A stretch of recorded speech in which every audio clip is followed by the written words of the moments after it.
Chicken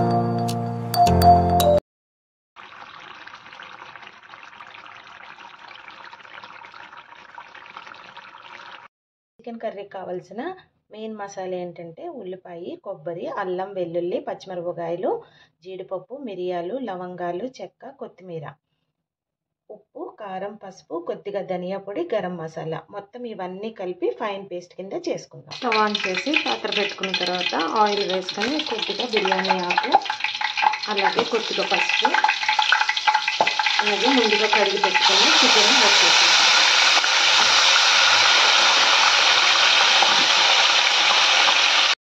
దీంట్లోనే కొద్దిగా salt కూడా యాడ్ చేసుకొని ఇందులో ఉన్న వాటర్ అయ్యేదాకా దీన్ని అలాగే కుక్ అవనిద్దాం.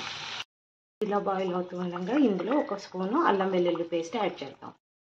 ఈ చికెన్లో ఉన్న వాటర్ అంతా ఇలా దగ్గరకు అయిపోయిన తర్వాత ముందుగా రెడీ చేసి పెట్టుకున్న ఈ మసాలా పేస్ట్ని దీంట్లో యాడ్ చేసేసుకుందాం.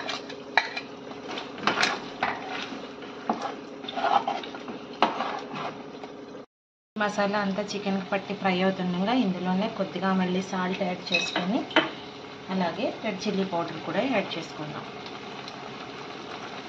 అలాగే గరం మసాలా కూడా యాడ్ చేసుకొని ఒకసారి మిక్స్ చేసుకుందాం.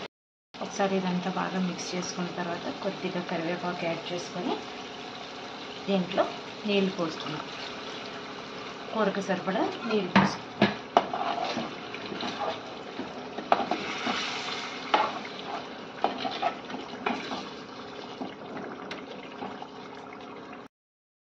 ఇది మూత పెట్టుకొని ఒక 10 నిమిషాలు కుక్ అవనిద్దాం. ఫైనల్గా కొత్తిమీర వేసుకొని స్టవ్ ఆఫ్ చేసేసుకుందాం.